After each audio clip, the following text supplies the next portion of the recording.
Students of 6th standard, चलिए हम start करने जा रहे हैं ग्रामर का अपना chapter 16। So name of the chapter is active and passive voice. अभी एक्टिव वॉइस और पैसिव वॉइस क्या होता है उनके बारे में चलिए हम आपको बताते हैं। तो सबसे पहले दिया हुआ definition you all can see here. देखिए ऊपर डेफिनेशन है, voice is that form of the verb which indicates whether the subject is doer of the action और something is being done to it. अब यहाँ पे वॉइस यानी कि आवाज़ कहा गया है, आवाज़ किसकी?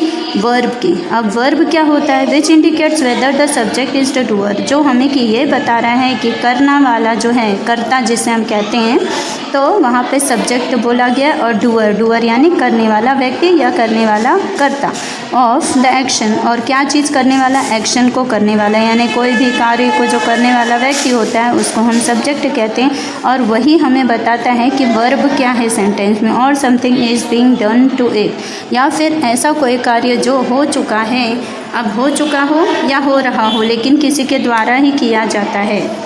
तो नेक्स्ट देखिए सेकंड दिया क्विक रिकैप, यानी कि एक हल्की सी झलक देख लीजिए जो हम पहले पढ़ चुके हैं। The subject in a sentence is the doer of a action in many cases. अब जो सब्जेक्ट होता है हमारे सेंटेंस का वही डूअर होता है, वही करने वाला होता है एक्शन का, कई जगह पे, मेनी केसेस यानी कई जगह पे। Verbs in a sentence which require a direct object to complete their meaning are called transitive verbs. अब एक ऐसा वर्ब जो कि हमारे सेंटेंस को पूरा करने के लिए चाहिए होता है और डायरेक्ट ऑब्जेक्ट यानी कि जैसे हम सेंटेंस बोलते हैं वैसे ही तुरंत उसका कंप्लीट मीनिंग हमारे सामने बनकर आ जाता है, तो इस तरह के वर्ब को हम कहते हैं ट्रांजिटिव वर्ब्स। आ गया होगा आप लोग को समझ में?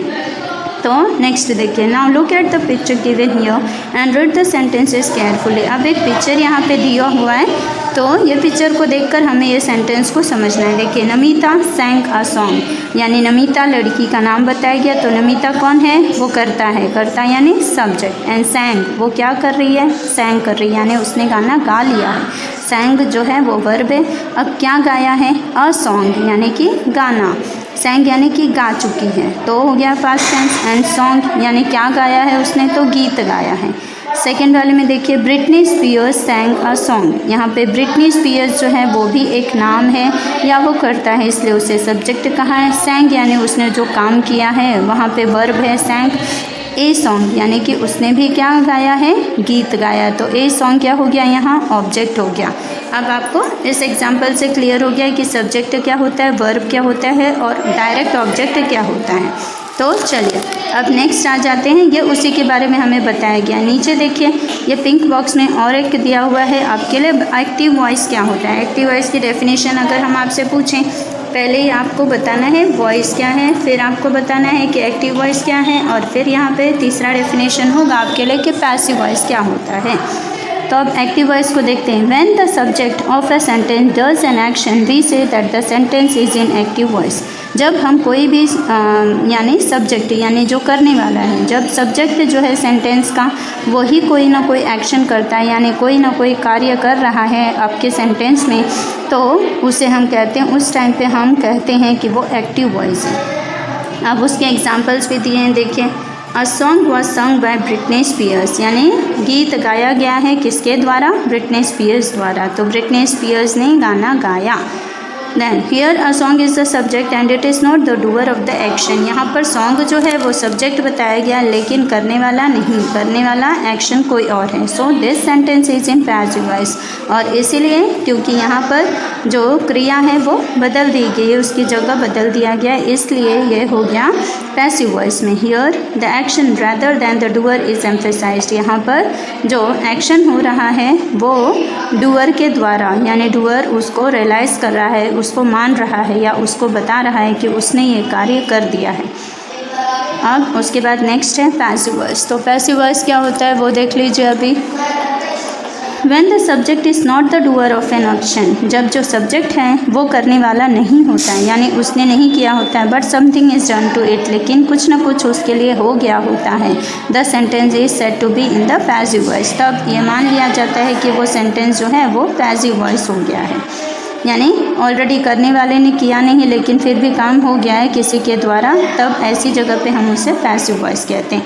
अब उसके बाद आपको वही एक्सरसाइज में बताया गया, देखिए एक्सरसाइज भी आप लोग कर लीजिए साथ में। The parcel was delivered by the postman, तो ये हो गया passive voice. Sita painted a portrait. Active voice. The teacher distributed the answer sheets. Active voice. The poem was written by John Keats. Passive voice. I will pluck all the flowers in the garden. Active voice.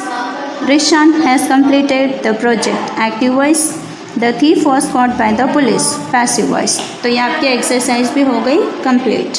Now उसके बाद देखिए use of passive voice. Last page के last में हम क्या देख रहे हैं यहाँ पे कि use of passive voice. Passive voice का हम यूज़ कहाँ करते हैं, तो ये पिंक बॉक्स में देखिए बताया गया. The active voice is generally used while conveying an idea और थॉट.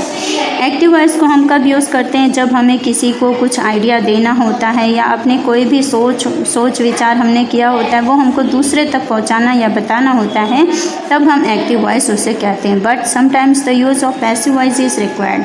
लेकिन कभी कभार क्या होता है, उस चीज़ के लिए भी पैसिव वॉइस की ज़रूरत पड़ जाती है. तो passive voice is used. Passive voice कहाँ यूज किया जाता है. If the doer of action is not known. अगर जो करने वाला व्यक्ति है जिसने एक्शन किया है वो हमें पता नहीं हो, तब उस जगह पे उसका यूज़ होता है.